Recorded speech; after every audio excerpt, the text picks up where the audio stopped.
सत्संग जी प्यार से कहिए धन्यकार। सत्संगत आज महात्माओं के बीच में बैठे थे। महात्माओं ने एक प्रश्न कर दिया। महात्मा कहने लगे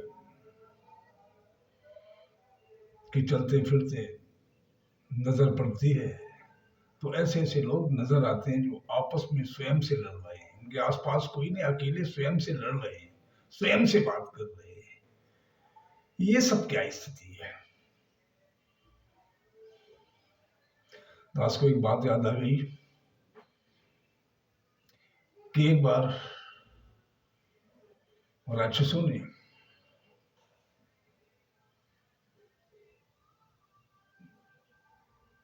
मिलकर प्रभु के पास पहुंचे और उन्होंने प्रभु से कहा कि जब जब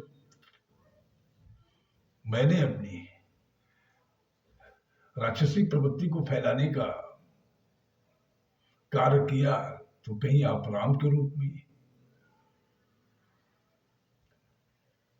कहीं कृष्ण के रूप में आकर तुमने मेरा विनाश कर दिया। लेकिन इस बार मैं ऐसा नहीं करूंगा। इस बार मैं सूक्ष्म रूप धारण करके मैं समस्त पृथ्वीवासियों के दिमाग के अंदर घुस जाऊंगा, दिलों में घुस जाऊंगा और इसके बाद सारी राक्षसी प्रवृत्ति पृथ्वी पर फैला दूंगा। निंदा, नफरत, बैर, ईर्ष्या, देश, विभावनाएं फैला दूंगा। सारे पृथ्वीवासी आपके पुत्र हैं। किन किन का वध तुम करोगे, किन किन को मारोगे? भगवान ने भी कहा कि सृष्टि मेरी बनाई हुई है और मैंने वादा किया हुआ है कि हर युग में मैं उपस्थित रहूंगा और मेरा एक ही काम होगा, परित्राण साधनाम विनाशाय दुष्टाम धर्म संस्थापनाय संवामी युगे युगे।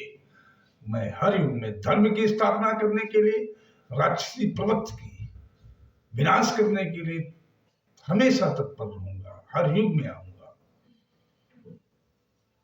इस समय अब भी आ चुका है। भगवान ने कहा कि मैं अति सूक्ष्म रूप धारण करूंगा और किसी संत के हृदय में ज्ञान के रूप में प्रकट होकर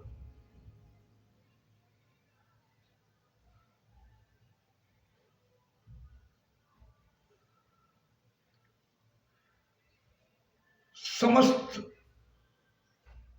अति सूक्ष्म रूप रख के विवेक के द्वारा लोगों के मनों में जाकर, अंदर जाकर, दिलों में जाकर समस्त राक्षसी प्रवृत्ति का विनाश करूंगा। आज प्रभु का अवतार हो चुका है, ज्ञान का उदय हो चुका है। ज्ञान और विवेक के द्वारा राक्षसी प्रवृत्ति का विनाश हो रहा है। भाग्यशाली वो है जिनके हिस्से में सारी जानकारियां आ गई हैं और जो ये रोडों पे नजर आ रहे हैं, ये सब लंका युद्ध हो रहा है, देवासुर संग्राम हो रहा है। संग्राम अंदर होगा, अब बाहर संग्राम नहीं होगा। आज अंदर संग्राम हो रहा है,